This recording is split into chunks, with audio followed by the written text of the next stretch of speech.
Check out this massive computer case. It even has a name. Apparently it was called Fred.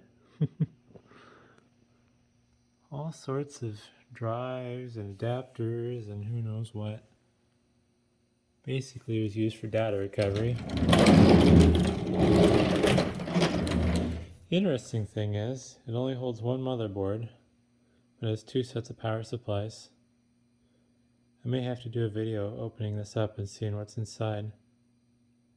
I'm guessing it'll be fairly interesting.